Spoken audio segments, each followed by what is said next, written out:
It's a Tuesday morning in Taipei. A woman checks her phone on the way to work. A push notification flashes for half a second. Another Chinese fighter jet has crossed into Taiwan's air defense zone. She doesn't even look twice. It's the fourth time this week. Nobody around her panics. Life goes on. Coffee gets poured. Trains run on time. But 6,000 miles away, in a war room in Washington, that same notification sets off a very different reaction.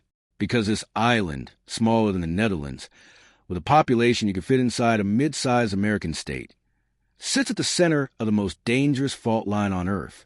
One where a single miscalculation could pull in the world's two largest economies, freeze the global supply chain overnight, and drag militaries from 3 continents into a war nobody actually wants. This is the story of Taiwan, and why the world holds its breath every time a plane crosses that invisible line in the sky.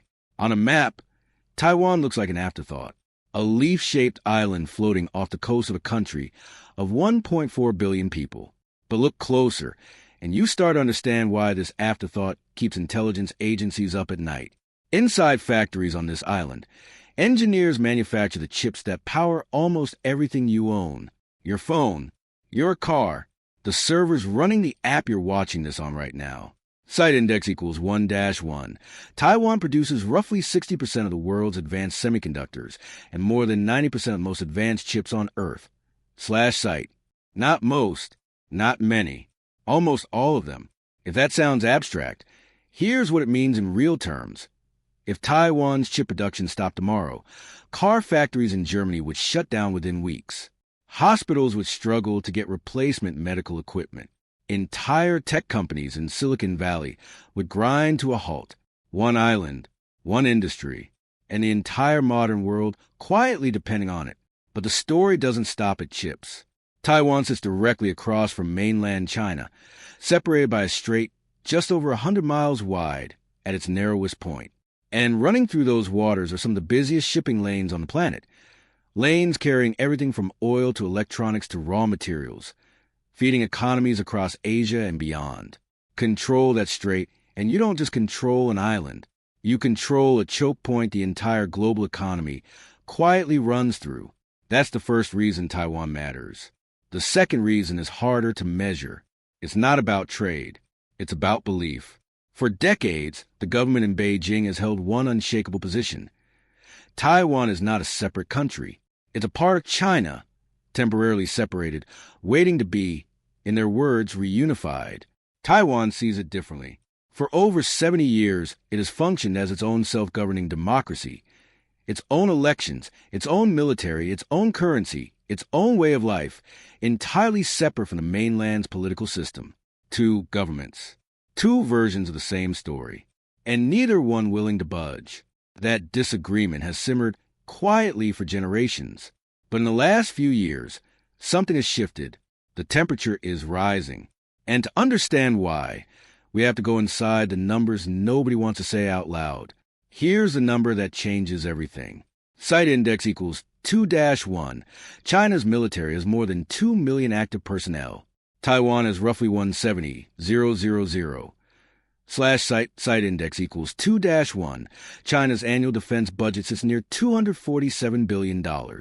Taiwan's, even after a major recent increase, is still only a fraction of that. /site. It's not a fair fight on paper. It was never meant to be. For decades, Taiwan's real defense wasn't just its own military. It was a quiet assumption that if China ever attacked, the United States would step in. That assumption, sometimes called strategic ambiguity, kept the peace for over 40 years. Beijing never knew for certain what Washington would do, and that uncertainty was in itself a kind of shield. But shields built on assumptions are fragile, and in recent years, that assumption has started to crack.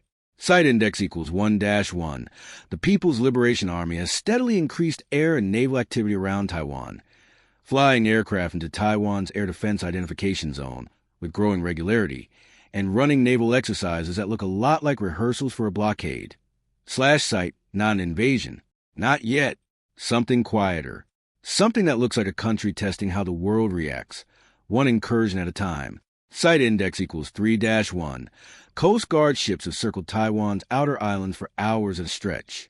Mysterious high-altitude balloons have drifted across the strait, officially described as weather equipment, but flying low enough and behaving strangely enough that few analysts believe that's the whole story. Site. None of it, on its own, is an act of war. That's the point.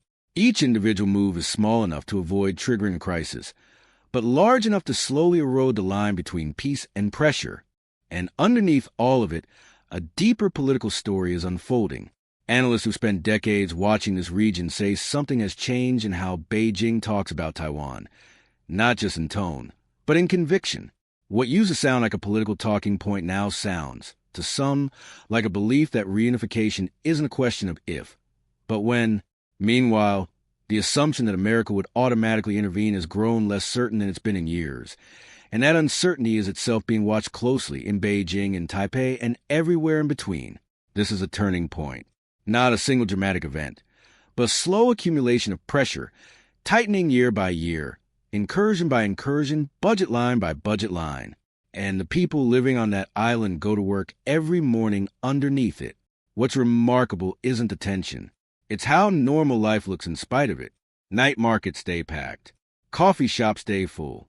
23 million people go about their lives on an island that foreign policy experts openly call one of the most dangerous flashpoints on the planet. Maybe that's not denial. Maybe that's resilience. The kind you develop when you've lived your entire life next to something you can't control, and you choose to live anyway.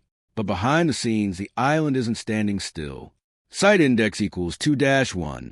Taiwan has pushed through its largest defense budget increases in years, investing in the kind of weapon systems designed not to win a symmetric war against a giant, but to make any invasion painfully, prohibitively costly. Site anti-ship missiles. Coastal defense systems. The kind of porcupine strategy small nations use when they can't outmatch a giant, but they can make sure the giant bleeds for it. At the same time, allies watch closely, not just for Taiwan's sake, but for their own, because everyone with a stake in global trade understands the same uncomfortable truth. What happens to this one island won't stay contained to this one island. If those chip factories go dark, it isn't just Taiwan's economy that suffers. It's yours.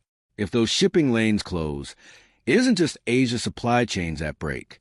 It's the phone in your pocket, the car in your driveway, the hospital down your street. That's the quiet, uncomfortable truth at the center of this story.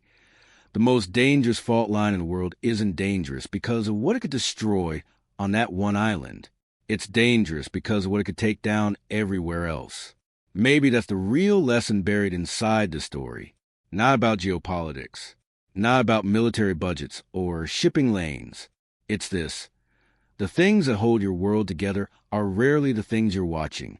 You don't think about Taiwan when you check your phone. You don't think about a strait you'll probably never see when you start your car. But somewhere, quietly, an entire way of life depends on a peace that isn't guaranteed. Maybe it's worth paying attention. Not out of fear, but out of respect for how fragile the things we depend on actually are. If this one made you see the world a little differently, you already know what to do.